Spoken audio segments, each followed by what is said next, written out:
Hello everyone, welcome back to Sprint UPSC. We are discussing the history of Tamil Nadu Board Class 12. Chapter 14 पे हैं Indian National Movement पढ़ रहे हैं and this is the first phase of Indian National Movement 1885 to 1905. Basically this is the part 2 wherein which we are going to discuss about the moderate nationalism. ठीक है, तो एक basic overview मैं आपको दे चुकी हूँ कि 3 फेजेस में डिवाइडेड था, moderate, extreme and Gandhian era. तो मॉडरेट में बेसिकली ये क्या करते थे, इनका वे ऑफ कम्युनिकेशन कैसा था, ये ब्रिटिश क्राउन की तरफ लॉयल थे. ठीक है, तो वही है मॉडरेट नेशनलिज्म आपका. तो उस पूरे टाइम पे क्या क्या चीज़ें हुई वो समझने की कोशिश करते हैं. लीडिंग फिगर्स फर्स्ट फेज में आपके इंडियन नेशनल मूवमेंट के एहो ह्यूम थे, वीसी बैनर्जी जी थे, सुरेंद्रनाथ बैनर्जी थे, दादा भाई नारोजी थे, फिरोज शाह मेहता, गोपाल कृष्ण गोखले जिनकी इमेज आप यहाँ पे देख रहे हो, Pandit Madan Mohan Malviya, Badruddin Tyabji, Justice Ranade, and G. Subramaniam Iyer. These are main leaders of the Indian national movement during this time. Surendranath Banerjee, he was called as Indian Burke. इन्होंने जो बंगाल का पार्टीशन था उसको फर्मली जो है अपोज किया था. इंडियन एसोसिएशन भी फाउंड किया था 1876 में, है ना, कि सो दैट जो पॉलिटिकल रिफॉर्म्स है उसको एजिटेट कर पाए. He convened the Indian National Conference in 1883, which merged with the Indian National Congress in 1886. जी सुब्रमण्यम अय्यर वो नेशनलिज्म प्रीच करते थे मद्रास महाजन सभा के द्वारा. हम जी सुब्रमण्यम अय्यर की बात करें तो इन्होंने द हिंदू, स्वदेशी मित्रन वगैरह वगैरह जो है लिखे थे.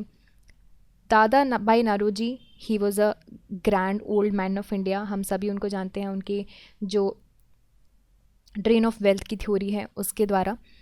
ही was unofficial ambassador in England and ये पहले इंडियन थे जो कि मेंबर बने थे ब्रिटिश हाउस ऑफ कॉमन के.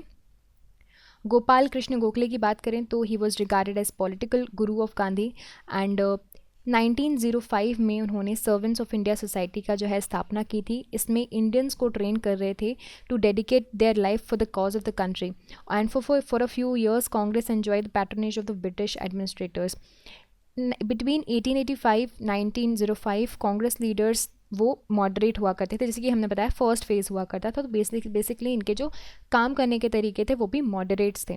ठीक है, तो मॉडरेट को क्या था, उनको पूरा भरोसा था कि ब्रिटिश जस्टिस देंगे, उनकी गुडविल पे बहुत भरोसा था. इसीलिए वजह से वो ब्रिटिशर्स के लिए जो थे वो लॉयल भी थे. And they were called moderates because they adopted very peaceful constitutional means so that they can achieve their demands. ठीक है, तो बड़ा ही आराम से काम किया करते थे.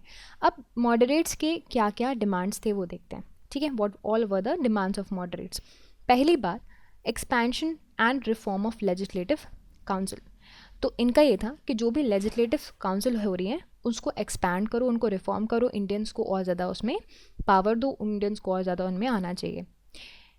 Greater opportunities for Indian in the higher civil post, जैसे कि इंडियन सिविल सर्विसेज एग्जामिनेशंस जो होते थे उसमें बोल रहे थे कि इंडियंस को भी हायर पोस्ट मिलनी चाहिए. जुडिशरी को सेपरेट करो एग्जीक्यूटिव से, ये दूसरी डिमांड थी इनकी. ये चाह रहे थे कि लोकल बॉडीज़ को और पावर मिलना चाहिए, राइट. और reduction of land revenue, protection of peasants from the unjust landlord, ये भी इनका एक मेन डिमांड हुआ करती थी. फिर देखेंगे हम कि कैसे जाके गांधी जी ने और इस चीज़ के खिलाफ लड़े. Abolition of salt tax and sugar duty, ये भी चाहते थे. Reduction in the spending of army, क्योंकि उस वक्त पे आप देखोगे ना आर्मी में बहुत ज़्यादा स्पेंड किया जाता था. ब्रिटिशर्स तो अपने वॉर्स भी हमारे यहाँ के ही ट्रेजरी से लड़ रहे थे.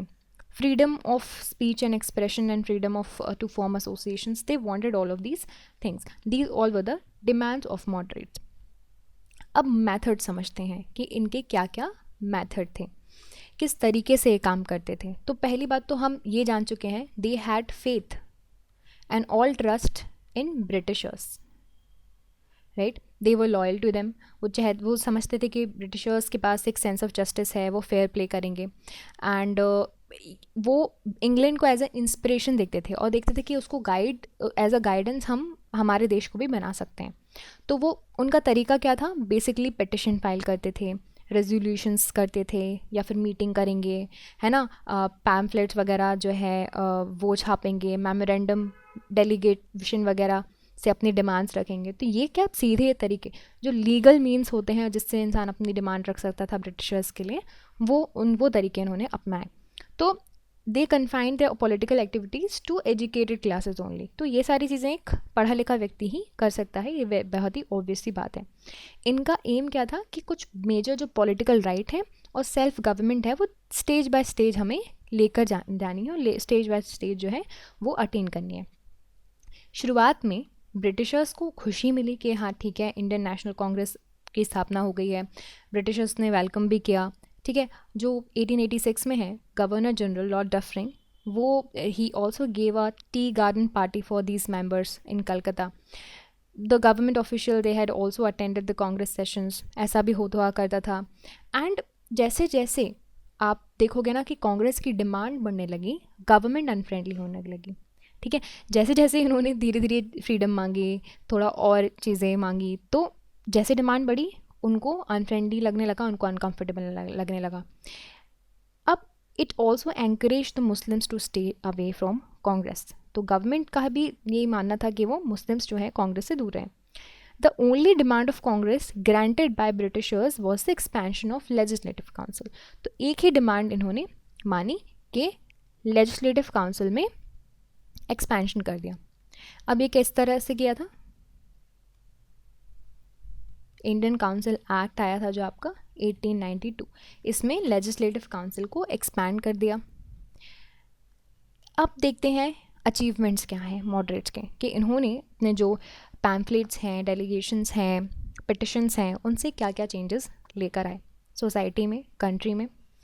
तो पहली बात तो moderates they were able to create a wide national awakening among the people. ये सबसे बड़ा एम था, चाहे उन्होंने कुछ मेजर चीज़ें चेंजेस करवा पाए या नहीं कर पाए, लेकिन एक यूनिटी एंड यूनाइट तो कर दिया था। लोगों में एक अवेकनिंग लेकर आ गए थे कि वी वांट अ नेशन, एक नेशन वाइड अवेकनिंग आ गई थी। एज यू नो कि it was a secular organisation, सो हर एक सेक्शन से लोग आ सकते थे, इसमें पार्टिसिपेट कर सकते थे। इन्होंने जो डेमोक्रेसी का आइडिया है वो प्रोपिगेट किया। एज़ यू नो कि हम जानते हैं कि ये सारे के सारे लोग एजुकेटेड थे और एक एलीट क्लास ही रिप्रेजेंट करते थे। तो इन्होंने वेस्टर्न एजुकेशन काफ़ी अच्छे से पढ़ा हुआ था, उससे काफ़ी अच्छे से वाकिफ़ थे। तो democracy, civil rights, civil liberties, representative institutions, ये सारे आइडियाज़ से डेवलप कर चुके थे और इन सारी चीज़ों को पॉपुलराइज भी कर रहे थे, ठीक है। दे एक्सप्लेन हाउ ब्रिटिश वो एक्सप्लॉइटिंग इंडियंस। इन्होंने ये चीज़ को हाईलाइट किया कि किस तरह से हम एक्सप्लॉइट किए जा रहे हैं। पर्टिकुलरली दादा भाई नारोजी को इसमें क्रेडिट मिलना चाहिए।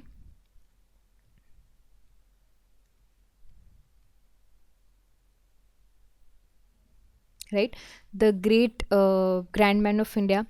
एंड इन्होंने जो है अपने जो इनकी फेमस बुक है poverty and un British rule in India,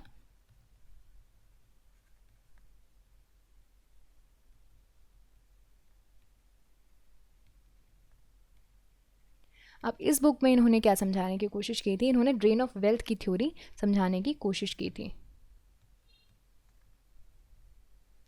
कि किस तरह से हमारे यहाँ से वेल्थ को ड्रेन किया जा रहा है, लेकर आया जा रहा है।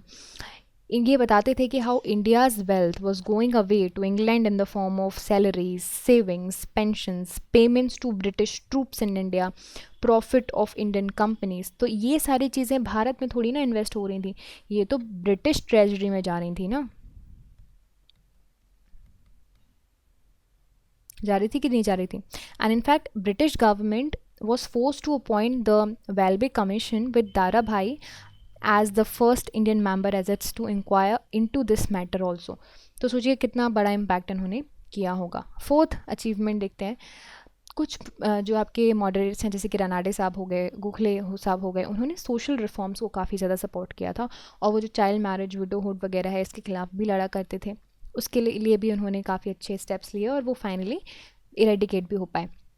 Moderate also had succeeded in getting the expansion of legislative council by 1892 वाला एक्ट। तो ये भी अच्छा अचीवमेंट आप इनको ले सकते हो और ये अचीवमेंट इनका मान सकते हो कि एक डिमांड तो इनकी फुलफिल हो गई थी, ठीक है। तो इस तरह से आपका ये जो पूरा चैप्टर है और ये पूरा मॉडरेट नेशनलिज्म है वो फिनिश होता है। फर्स्ट फेज़ यहीं तक का था। राइट, कि मॉडरेट का किस तरह से सिस्टम है. Chapter 14 is done by this particular session. I hope you like this video, and if you did, you can subscribe to the YouTube channel for more videos and updates, and also you can download the Sprint UPSC app to practice book chapter and topic wise. Remember, candidates, just reading books and watching videos are not going to help you out unless you practice thoroughly. So identify your mistakes and work to improve your performance, and Sprint UPSC is the perfect app to do all of this. अगर आपको ये video पसंद आया हो तो हमारे YouTube channel को subscribe कीजिए और वीडियोज़ एंड अपडेट्स के लिए साथ ही साथ डाउनलोड कीजिए स्प्रिंट यूपीएससी ऐप. यहाँ पर आप अपने book chapter and topic wise practice कर सकते हैं. देखिए, सिर्फ बुक पढ़ने से और वीडियोस देखने से मदद नहीं मिलेगी. जब तक आप अच्छे से प्रैक्टिस नहीं करोगे तो अपनी मिस्टेक्स को जानिए, परफॉर्मेंस को इम्प्रूव कीजिए, और स्प्रिंट यूपीएससी इसके लिए परफेक्ट ऐप है. I will see you soon in the next video. Thank you very very much.